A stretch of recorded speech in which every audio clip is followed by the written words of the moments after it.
কি হলো কি? পায়ের কাছে পড়ে পড়ে ঘুমোচ্ছিস নাকি? নেল পালিশের লাইন যেন একটাও নখের বাইরে না আসে, সুন্দর করে পরাবি। আগে মহারানী, আপনি ব্যস্ত হবেন না, এইবার আর কোনো ভুল হবে না, ভালো করেই নেল পালিশ পরিয়ে দেব। আচ্ছা ঠিক আছে ঠিক আছে। এদিকে দাসী স্বর্ণালী, তুই কি করছিস বল তো তখন থেকে? আর কতক্ষণ লাগবে আমার চুল বাঁধতে? ভুলে যাস না তুই কার চুল বাঁধছিস, একটু যেন ভুল না হয়, তাহলে তোদের দুজনকেই কারাগারে নিক্ষেপ করব আমি। আমার মতো সুন্দরীকে একটু যদি খুঁত রেখেছিস তাহলে বুঝতেই পারবি তোদের কি হাল করব। এই তো মহারানী, নিন দেখুন হয়ে গেছে। আরে বাহ, কত সুন্দর লাগছে আমায়। সুন্দর লাগবে নাই বা কেন? এই রাজ্যে আমার মতো আর একটা সুন্দরী আছে নাকি? আচ্ছা বল তো তোরা, আমাকে আজ কেমন লাগছে? আচ্ছা তোরা একটা সত্যি করে কথা বল তো আমায়, আমার চেয়ে সুন্দরী কখনো কিছু দেখেছিস? আগে না মহারানী, আপনার চেয়ে সুন্দরী কিচ্ছু দেখিনি। আচ্ছা তোরা আমাকে ভয় পেয়ে বলছিস না তো? সত্যি করে বল। না না রানীমা, সত্যি বলছি, সত্যি।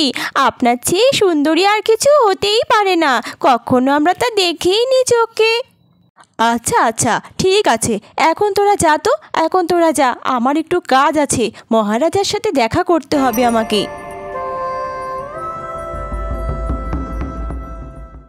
এই তো মহারাজা, আপনি নিশ্চয়ই আমার অপেক্ষাতেই এখানে দাঁড়িয়ে আছেন। দেখুন তো আমার দিক থেকে চোখ ফেরাতে পারছেন কিনা। সত্যি অপূর্ব রানী, তোমার দিক থেকে চোখ ফেরানোই যাচ্ছে না। জানেন মহারাজা, আমার দাসদাসীরা কি বলে? তা কি বলে রানী, তোমার মুখ থেকেই শুনি। ওরা বলে সারা পৃথিবীতেও নাকি আমার মতো সুন্দরী আর একটা দেখেনি। আর ওরা এও বলেছে ওরা আমার মন রাখতে বলেনি, সত্যিই বলেছে। তা যা বলেছ রানী, সত্যি তো, তোমার মতো অপরূপ সুন্দরী এই গোটা পৃথিবীতে আর কোথায়? পদ্মপুকুরে স্নান করতে যাব, কিন্তু রোদের যা তাপ, আমার গায়ে হাতে পায়ে তো ট্যান পড়ে যাবে। দেখি দাসী স্বর্ণালীকে জিজ্ঞেস করি। দাসী স্বর্ণালী, এই দাসী স্বর্ণালী, আগে মহারানী আমায় ডেকেছেন? হ্যাঁ, দেখ তো বাইরে সূর্য ডুবেছে নাকি, আমার পদ্মপুকুরে স্নান করতে যাওয়ার ইচ্ছে হয়েছে, তাড়াতাড়ি দেখ। আগে মহারানী, সূর্য অনেকক্ষণ আগেই ডুবে গেছে, আপনি চলুন। বাহ, কত সুন্দর ঠান্ডা শীতল জল, তবে আমার থেকে সুন্দর নয়। রূপবতী রানী আমি, পদ্মাবতী নাম, আমার রূপের তুলনায় পায় না কেউ দাম। যত রূপ ভুবনের সবই তুচ্ছ আমার কাছে, বাগানের ফুলগুলিও মূর্ছা যায় লাজে। ইস, ছি ছি ছি, এই চাঁদটা কি বাজে, কত কুৎসিত, গায়ে কত দাগ, ছি ছি ছি। এই রকম কুৎসিত কালো দাগ আমার গায়ে হলে আমি তো কবেই জলে ডুবে মরে যেতাম। এ বাবা, এই কুৎসিত চাঁদের ছায়া এই নীল জলে পড়েছে, কিভাবে আমি এই জলে স্নান করব? ছি ছি, আমার তো ভাবতেই ঘেন্না লাগছে। না না না না না, এই জলে আমি একদমই স্নান করতে পারবো না, আমার শরীরেও যে চাঁদের কলঙ্ক লেগে যাবে। কি হয়েছে রানীমা, আপনি কি স্নান করবেন না?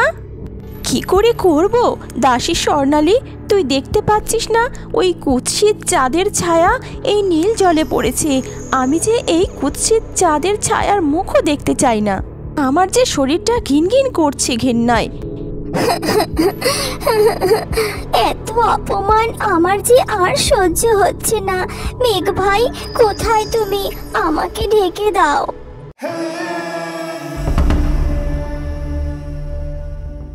যাক বাবা, মেঘটা এসে চাঁদটাকে ঢাকলো অবশেষে, এইবার আমি স্নানটা করতে পারবো। যাই শান্তিতে স্নানটা সেরে নি।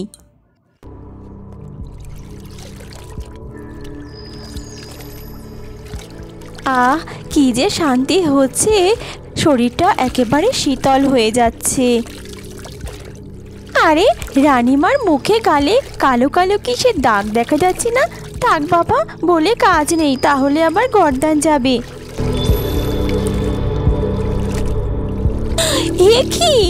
এ কি হয়ে গেল আমার মুখে? সারা মুখে আমার কিসের দাগ? ছি ছি, কি কুৎসিত! মহারাজা, হে আমার কি হয়ে গেল? এই মুখ আমি কাউকে দেখাতে পারবো না। নিজের মুখটা দেখলে নিজে নিজে গা শিউরে উঠছে। মহারানী, মহারানী, তুমি ভেঙে পড়ো না। এর চিকিৎসা আমি তোমার করাবো। তুমি আবার আগের মতো সুস্থ হয়ে যাবে। তুমি এত ব্যথিত হয়েও না মহারানী। মহারাজা, আপনি যা করার তাড়াতাড়ি করুন। এই কুৎসিত রূপ নিয়ে আমি যে বাঁচতে পারবো না। আচার্য রাজবৈদ্য, রানীর করুণ অবস্থার কথা তো আপনি জানেন। রানী খুবই ভেঙে পড়েছে। আপনি কিছু একটা উপায় বার করে বলুন।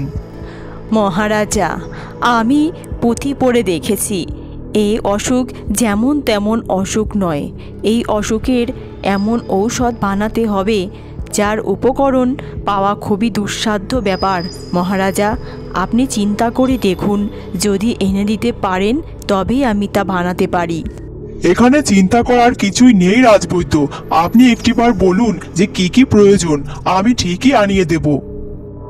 তবে শুনুন মহারাজা, রানীর এই অসুখের জন্য যে ঔষধটি বানাতে হবে তার জন্য প্রয়োজন শিয়ালের একটা শিং, আর প্রয়োজন নেই দেশের নেই গাছের নেই ফুল। যদি আমাকে এনে দিতে পারেন তাহলেই আমি সেই ঔষধ বানাতে শুরু করব। এটা আপনি কি বলছেন রাজবৈদ্য? এইরকম অদ্ভুত জিনিস তো আমরা কখনো চোখেই দেখিনি। আপনি কি দেখেছেন কখনো এগুলো?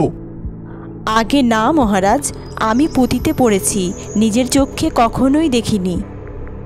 আচ্ছা ঠিক আছে, বেশ। মন্ত্রী, তুমি এই দুটি জিনিস আনার ব্যবস্থা এক্ষুনি শুরু করো। আগে জি মহারাজ, আমি আমার দলবল নিয়ে এক্ষুনি বেরিয়ে যাচ্ছি। যতটা তাড়াতাড়ি সম্ভব ফিরে আসার চেষ্টা করব।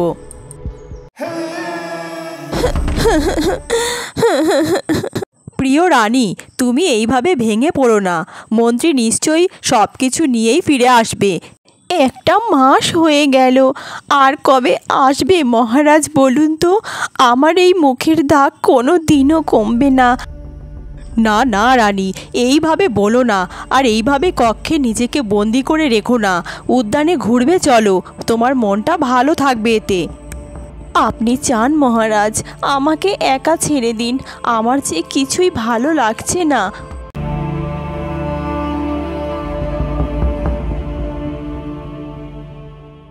এতগুলো দিন হয়ে গেল, মন্ত্রী আসার তো কোনো নামগন্ধই নেই। এইদিকে রানী তো নিজে ভেঙে পড়েছে, জানি না কি হবে।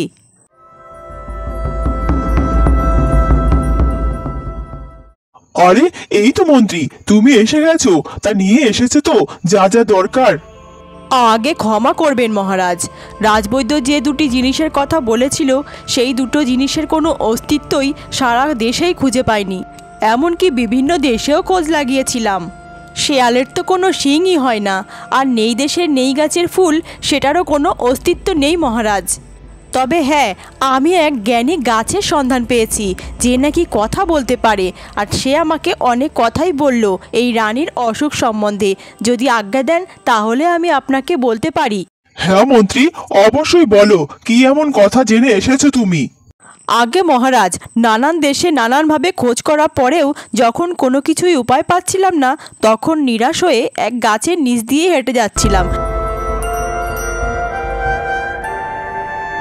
দাঁড়াও মন্ত্রী, সারা দুনিয়াতে খোঁজ করলেও তুমি ওই দুটি জিনিসের সন্ধান পাবে না। তবে আমি এর প্রতিকার তোমায় বলছি, শোনো। রানীর মুখের দাগ একটা কারণেই কমতে পারে। যদি রানী নিজে মনে করে তার চেয়েও সুন্দর কিছু এই পৃথিবীতে আছে, তবেই তার মুখের দাগগুলো কমবে। আচ্ছা, এই বুঝি? অবশ্যই আমি এটা রাজামশাইকে গিয়ে বলবো। ধন্যবাদ গাছ। মন্ত্রী, এটা তুমি কি বলছো? রানীর চেয়ে সুন্দর কিছু থাকলে তবে তো রানী সেটা মনে করবে। একটা কাজও ঠিকঠাক করতে পারো না, জানি না কি করবে রানী এবার। এই কুৎসিত চেহারা আর কোনো দিনও ঠিক হবে না। আমি এই জীবন আর রাখতে চাই না। কে কি হবে আমার এই জীবন রেখে? এই কুৎসিত চেহারা যে কেউ দেখতে চাইবে না। এর থেকে বরং সামনের পুকুরে ডুবে মরে যাওয়াই আমার কাছে ঠিক। আমি যে আর বাঁচতে চাই না। কি হলো গো, কাঁদছো কেন পদ্মাবতী? এইদিকে একটু তাকাও পদ্মাবতী, কি হয়েছে তোমার? আমায় বলো, মনে অনেক দুঃখ বুঝি? দুঃখ? না না চাঁদ, আজ তোমার রূপখানি দেখে আমার বড়ই আনন্দ হলো, তাই তো চোখে জল এলো। কি বলছো গো পদ্মাবতী? রূপ আর আমার? আমি তো তোমার মতো রূপবতী নই গো। কে বলেছে চাঁদ তুমি রূপবতী নও? কত সুন্দর তোমার রূপ, কিন্তু দুঃখের বিষয় তোমার এই রূপ আগে আমি কখনো খেয়াল করিনি চাঁদ। কিন্তু বলো তো, আজ তোমার মুখের দাগগুলো কোথায় চাঁদ? কই দেখতে পাচ্ছি না তো। দেখবে পদ্মাবতী, এখনই আমার মুখের দাগ তুমি দেখতে পাবে। তবে তোমার মুখটা একবার দেখবে না? শান্ত দিঘির জলে তোমার মুখটা একবার দেখো পদ্মাবতী। আমার মুখ? না না না না চাঁদ, আমি আমার মুখ দেখতেই চাই না। তার চেয়ে বরং আজ সারা রাত ধরে আমি তোমার মুখটাই দেখি। না না পদ্মাবতী, আজ তুমি তোমার মুখটাই দেখবে। একবার দেখো, একটি বার আমার কথা শুনে তোমার মুখটা দেখো। ঠিক আছে চাঁদ, তুমি এত করে বলছো যখন, আমি দেখব। আরে আরে, এ কি? আমার মুখের দাগ তো আর একটাও নেই। আমি আবার আগের রূপ ফিরে পেয়েছি। আমি বুঝতে পেরেছি চাঁদ, আমার রূপের অহংকারই আমার পতনের কারণ ছিল। ধন্যবাদ চাঁদ তোমায়। আমি আমার রূপের অহংকারে অন্ধ হয়েছিলাম। পারলে আমায় ক্ষমা করে দিও তুমি। রানী পদ্মাবতী, তোমায় একটা কথা বলি। রূপ থাকা ভালো, কিন্তু রূপের অহংকার থাকা মোটেও ভালো নয়। আর সব সময় মনে রেখো, মানুষ রূপে নয়, গুণেই সুন্দর হয়।